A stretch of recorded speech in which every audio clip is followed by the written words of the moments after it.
अरे बहुत ही सिंपल है ये भी। It's simple.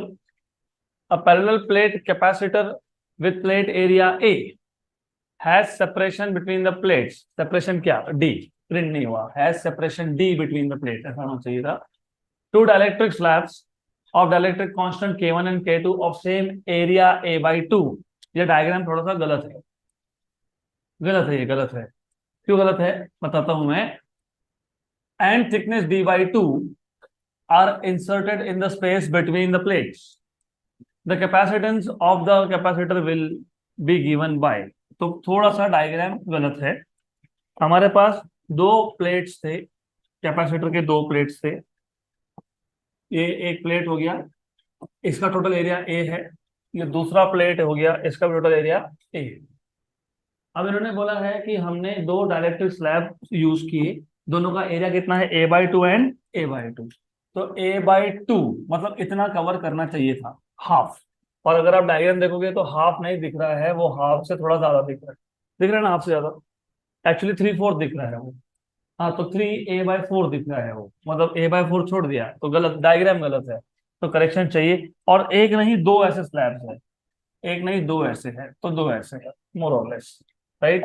और दोनों का थिकनेस कितना है? D/2 and D/2। तो D/2 और ये भी D/2। तो ऐसा है। दिस इज व्हाट यू है। फाइन। ऐसा है। तो अब इसका डाइलेक्ट्रिक कांस्टेंट कितना है? K1। इसका कितना है? K2। और आपको पूछा है कि इस कॉम्बिनेशन का, well by the way, this distance is D/2, this distance is D/2, this area from here to here is A/2, so this will again be A/2। Okay. तो आपको पूछा है इसका कैपेसिटेंस बताओ, इफेक्टिव कैपेसिटेंस बताओ। सबसे पहले I would want to know कि हाउ डू यू आइडेंटिफाई, मतलब कैसे आप किसको, कौन से कैपेसिटर है, कितने कैपेसिटर है, ये बताओ पहले। How many capacitors in total?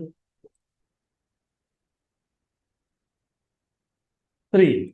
क्योंकि ये जो आधा पार्ट है उसमें एयर है, वो एक बनेगा, और यहाँ पे दो बनेंगे। तो एक काम करते हैं, इसको मैं C0 बोल देता हूँ, इसको मैं C1 बोल देता हूँ, इसको मैं C2 बोल देता हूँ। अब आइडेंटिफाई करना पड़ेगा कि C0, C1 और C2 how they are arranged in series और इन पैरेलल। थोड़ा घाई कम, घाई कम, पहले सोच लो और फिर बताओ। C1 एंड C2 सीरीज, बराबर। और ये series combination in parallel with C0, पक्का?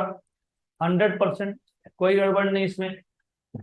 तो according to what you are saying, I of course according to what you are saying, you have C1 and C2 in series, and that goes in parallel with C0। Okay, ठीक है, मोर और less. अच्छा, just a minute. तो कोई बात नहीं, आज सुबह से इलेक्ट्रिसिटी नहीं था, तो जितना भी चल गया चल गया, इन्वर्टर डजंट मैटर।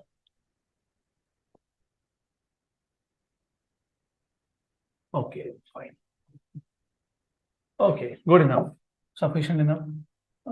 तो यहाँ पे ये कैपेसिटर है। This is this is what? C1। This is what? C2। And this is C0।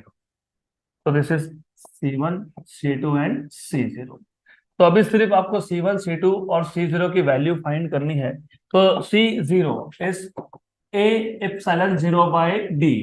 A epsilon 0/d। गलत हो गया ये, A/2, क्योंकि ये A/2 ही कवर कर रहा है। राइट, तो A/2। C1 will be K1 A1 epsilon 0/D1।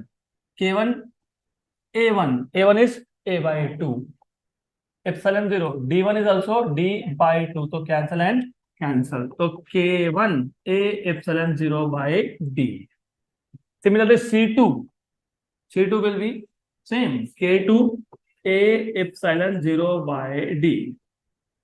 तो यहाँ पे C1 and C2 are in series, तो C1 and C2 are in series. तो मैं एक काम कर देता हूँ, इसको बोलता हूँ CS। तो ये आ जाएगा C1 into C2 upon C1 plus C2। तो C1 is K1 A epsilon 0 by D, C2 is K2 A epsilon 0 by D upon इन दोनों का एडिशन, इन दोनों का एडिशन। और इसमें से A epsilon 0 by D common निकाल के एक ऊपर के साथ कैंसल हो जाएगा। तो सी एस विल बी, देखो K1 K2 A epsilon 0 by D, क्योंकि दो बार था, एक बार कैंसल हुआ, नीचे आएगा K1 प्लस K2। और ये जो सी एस है, this C S is in parallel with C0, so CS and C0 are in parallel, are in parallel। तो पैरेलल में तो इजी होता है ना, डायरेक्टली ऐड करते हो। तो final equivalent will be C0 plus CS। C0 क्या था? A एप्सिलॉन 0 बाई 2D, और ये क्या था? K1 K2 A epsilon 0 by D upon K1 plus K2, K1 plus K2। इसमें से आप A एप्सिलॉन 0 बाई D निकाल लोगे common, 1/2 plus K1 K2 upon K1 plus K2। पहले ये चेक कर लो, नहीं तो फिर और सिंप्लीफाई करके देखते हैं। ऑप्शन नंबर ए हो गया खत्म।